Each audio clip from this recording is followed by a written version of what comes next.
All right, guys, we're back with part 2 of this independent discussion. We're going to do Pro Wrestling Guerrilla on this. We're going to talk some Puro in here also, and go Japanese wrestling. Oh yeah, go through the Japanese stuff. Got to cover that. So we're going to shoot here with PWG. Go on, Nathan, whenever you're ready. Yeah, we got World's Finest coming up on March 17th. It's main evented by a 4-way tag team match between Super Dragon and Kevin Steen, the Super Smash Brothers, the Rock Ness Monsters, and the Young Bucks. Also, El Generico will defend his PWG World Title against Eddie Edwards. Davey Richards will face Kyle O'Reilly in a teacher versus student Just match. an orgasm for fucking Marks right there. And finally, ending sort of the featured matches on the card, you have Milk Chocolate Willie Mack against Roderick Strong. Chocolate. Yeah. Now, I've been following PWG, from 2011, and I haven't seen anything from 2012, but I've probably been watching it and following it probably more than you guys. I've seen a lot of their DVDs this year. I just saw Steen Wolf. Really, really hard to say that Steen Wolf was not one of the best PWG shows ever. PWG is doing a great job of consistently every month putting on dream independent cards. They're really not following much of a storyline. The main storyline that they have are the Young Bucks are dicks, and Super Dragon came back to get rid of them. I don't know. I mean, that's pretty much the only storyline that I really see coming out of that company. They're just a great indie company where guys can go and show off their ability. They're really not storyline oriented. They just put on great wrestling quality. And come with World's Finest here, since they've done so many great shows in the past year, this kind of looks a little disappointing almost. I don't know what you guys think. Yeah, I would agree with that. It looks like a really solid show, don't get me wrong. But it only has like 3 or 4 matches that I actually want to see, where most PWG cards have like 5, 6, 7 matches that I'm really interested in. This one has less than that. And it's kind of like, PWG always has like 1 or 2 shows near where it's kind of like, this is our show where we just kind of take a break. We kind of have some good matches. We throw some, it's a little top heavy with like, 2 or 3 matches that you want to see. But then the rest is kind of like, we'll put in our, guys from California to wrestle, and we'll let them have a chance to shine here. But it's kind of where I get off. I mean, I think that's smart personally to have a card every once in a while. It is where they have where they kind of let their California guys shine. I will admit I haven't seen as much PWG as I would like. I plan on getting most of the 2012 shows if I have the money to. But luckily, I kind of get a taste for all these guys because I see them in ring. The big indie guys they bring out, I see in Ring of Honor. Then I see the rest of the California guys on NWA Championship Wrestling from Hollywood. So I've got a taste for the guys. I know I really like most of them. So I do think it's really smart to get the California guys more involved. For instance, let's say the 4-way tag team match is gets a lot of hype on the internet. It's great. All of a sudden you have 2 tag teams that, probably were, I would argue kind of mid-card, maybe a little up-card a little bit, tag teams. Now all of a sudden they're elevated to Young Bucks, also Super Dragon, Kevin Steen type of level. Right, and that's a good point. I mean, while the card is lower in caliber of a normal PWG show, which is hard to say because this actually was a really good show. If Ring of Honor was putting this show on for the 10th anniversary, I'd be pretty excited for it. That's not a diss on Ring of Honor. That's just saying that PWG puts on just such great cards each time that we're kind of spoiled as fans. And, talking about, like, storylines, I think a good storyline, the Rock Ness Monsters, I think they've done a pretty good job actually building them up the past couple of years. And I think if they wanted to really get something over, like the Rock Ness Monsters versus the Young Bucks, put the straps back on the Young Bucks and have the Rock Ness Monsters go over them sometime this year. And just really make those guys, like, your main tag team. Because those guys have been, like, faithful to the company the whole time. Like, that's the only place they reside for NWA Hollywood. They don't really leave California. So, you don't have to worry about, say, Davey Richards, who's going to go to New Japan all the time. When they gave him the title, he had 1 defense, and then it was stripped of him because he didn't even come to the shows ever. Yeah. I mean, the thing I like about PWG, for the most part, is their undercard is never underwhelming. Like, they have a bunch of really good homegrown talent. Like you were saying, the Rock Ness Monsters. I mean, the Willie Macks. I mean, you have, most PWG shows open up with a 6-man spot fest, which is always fun. You always have these just California guys from California who are just based there, and then they always bring these guys in, and the undercard is not like underwhelming like a Ring of Honor. Like if I see a Ciampa match or I see a Bennett match on the undercard, I think it's gonna just suck. But with PWG, don't hate on Mike Bennett. I'm just saying, it'd be hilarious to see him be champion, but he's not that great in the ring. Let's be honest. Well, I mean, for instance, let's take this show. I mean, you're going to start off with Candice LeRae and Joey Ryan. Might not be the best. It might not be a technical classic. It'll be fun, but it's going to be fun as hell. There's going to be comedy. You know you're going to like it. Then you got Scorpio Sky and TJ Perkins, which you know is going to be solid. It's not going to suck. Plus, the commentary for PWG is like some of the best out Right. It's freaking hilarious. Like good old DR. If you just had David Richards commentate, I think David Richards commentating for PWG is better than the work David Richards does in the ring. I would almost argue that. I just think that like PWG doesn't take themselves like too seriously, and it just works on so many levels for them. It's great. Yeah, I can't wait to see what they're gonna do this year. With the word from the part one basically. We were talking about Generico possibly leaving Ring of Honor for a while. We don't know for sure. He could become the mainstay of PWG and be like, the top guy over there for a long time if he decides to just be there. Oh, so. And just to throw in one more thing, this is some Meltzer insight. Apparently the big feud this year in PWG is going to be Super Dragon against El Generico. But that's going to be like the big deal feud. That's from Meltzer. They need to hire Vince Russo and have his mask on a pole. Now, I did see Steen Wolf, and I saw Steen Wolf, and Super Dragon came out, and he was not fat. So, he looked like he was in good shape.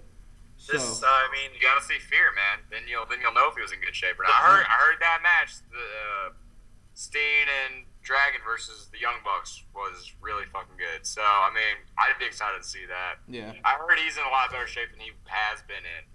And, him versus Generico, it makes sense because if him and Steen are teaming now, obviously Steen and Generico had a huge, long rivalry in Ring of Honor.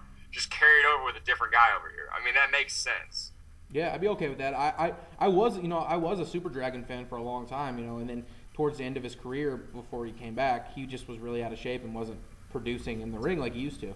So, that's the thing, like Generico's like the ultimate babyface, and like Super Dragon is like the ultimate like super badass character. So the different personalities by each of those guys would be really great in the ring. I think it would lead to some really good stuff. Very nice. So now we're going to jump on to some Puro. I think we'll go on and talk some New Japan here first. Might as well start with them.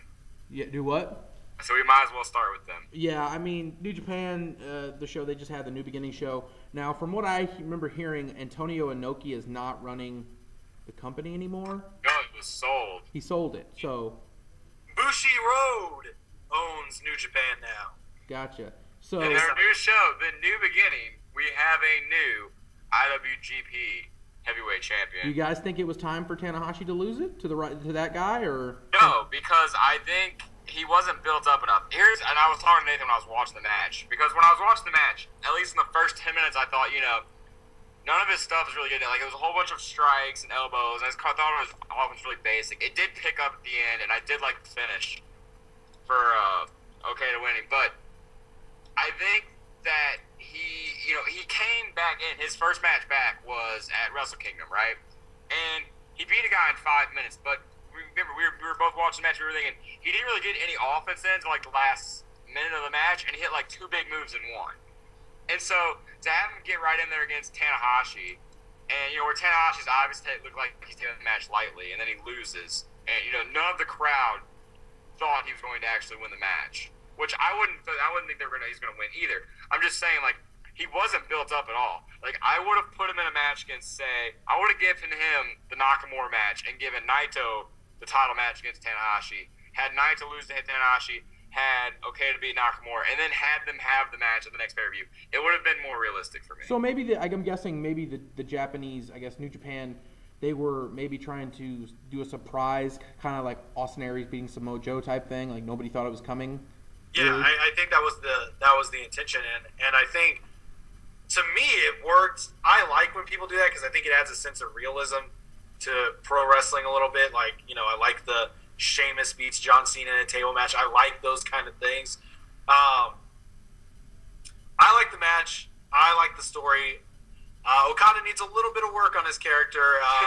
He seems very like, I don't know what the word I'm looking for is, but he's very like non-committal to his character. Like, he just doesn't, it looks like he doesn't care. I really liked his look though. He does. Like, I liked his hair, and I liked his purple hair, and he looked like a really big guy. Like, he could get over as a main event guy. But at the end of the match, he kind of just, like, didn't sell that he was tired at all after a 23-minute match. Like, he didn't sell that it was grueling. He just kind of, like, stood there. He didn't seem happy that he won.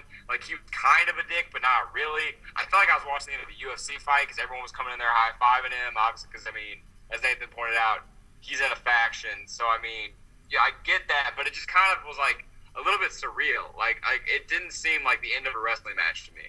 Now, and he wasn't celebrating that he had just won, like, the biggest title in Japan right now. Now, the point I'm going to throw out here is, I personally thought Hiroki Goto should have won it because I thought he had such a great year, and I think he should have. But he did win. Didn't Hiroki Goto win the Intercontinental title on the show? I haven't seen the whole show, but I'm pretty sure he beat. Yeah, I'm saying he should have won the heavyweight, the IWG heavyweight title. That's what I think. But here's the question I want to throw out there. Do you think it'll ever get to a point where MVP will make it to that IWGP heavyweight title and maybe win it? Because I think... I don't want to say no because I just started, like, following New Japan. But I don't know. I don't know if they would have another American get over like that, especially since they just sold it to a new company. I don't know if a new company would be okay with that right now. I think that they may be a little skeptical because, you know, they are putting on their shows in front of a Japanese audience. So you would think the hometown guy would get the rub over the American for the most part. Yeah. Yeah, no, I mean, I don't see it happening. At all or anytime soon? He is popular. He is big. I don't see it happening at all. The only way, obviously, is if they're dead set on putting an American guy in the top spot, which he's really the only qualified American guy on the roster right now. So that makes sense. But I don't know. I don't think he's the kind of American that would get over as champion in Japan. I want to say this because we're talking about a guy that obviously had an American excursion who came over here and, you know, I guess we could say, quote-unquote, honed his craft in America, even though he was, like, Samoa Joe's bitch. Here's the difference between, like, doing that and, like, what Dragon Gate did, where they had Cesaro come over here and wrestle in America, and then he comes back, and they build him up for 6 months as, like, a huge badass. And now, you know, he wins. He gets the final pinfall in the 7-on-7 loser must disband match, like, losing team must disband, makes Junction 3 disband, kicks out Steema, Ricochet, Higuchi, and Ryo Saito, I'm pretty sure, out of Blood Warriors. It becomes the leader of Blood Warriors. It becomes, like, one of the top guys in Dragon Gate. Like, that's how you should do something. Like, Hold on. I will say... Did Trevor just turn a New Japan discussion into a hype fest for Dragon Gate? Unbelievable. did not see that coming at all. Dragon Gate Mark. But they actually built him up. Like, they gave him, like, 6 months worth of time. He didn't just come back and, like, oh, we're going to put the strap on him. He still hasn't won the Dream Gate title yet. Enough about Dragon Gate. I have no idea what's going on over there. It's fine. Let's talk some Noah then. I was actually going to go with Kinsuke Office changing their name, but... Okay, you can go to that too. Diamond Ring. Because, yeah, they changed their name to Diamond Ring. I really don't know what they're doing in Noah. I haven't really been following it, but I know that Kinsuke They're Office... dying a slow, painful death. That's what I've heard. But, yeah, Diamond Ring had their... I guess it was their first show? Because I didn't... They've had another show since then, too, and it didn't look near as good. So, the big thing about this show was the main event. Very quality-type match. You gave it 5. I gave it 4 3/4. Nathan doesn't do star ratings. I don't do stars. He probably gave it 4.5. Okay, so basically, I mean, that's a lot of hype to live up after the first show. Do you think they can continue to produce matches like that? No, I don't. It's hard to have a match that has that good storytelling, that good selling, and not, like, overdo it at the end. That was a really, really perfect example to start your company off on. And I don't know. It's going to be hard for them to top that because I looked at their next show and it doesn't look near as good, like, at all. Like, it looks like it was a big step down, but I haven't seen it, so I'm not going to hate on it yet. But I was excited. After watching that match, I was excited to watch more of that promotion. Yeah, I mean, I don't know. It's just it'll probably go the way of just more traditional Japanese, I guess, indies would be the word. I mean, you know, have something good here or there. But I don't really see it becoming a consistent powerhouse promotion in Japan. No, I don't think that's coming. But yeah. All right, well, we're getting to the end here, guys. So this is for our PWG and our Puro. We're going to add on for our part 2 here. You know, I'm the Mad Scientist, got MVP Shear here, and the Nathan Carter YT. And we're going to get out of here, guys, and we'll get back with you guys here very soon. Out of here. Deuces.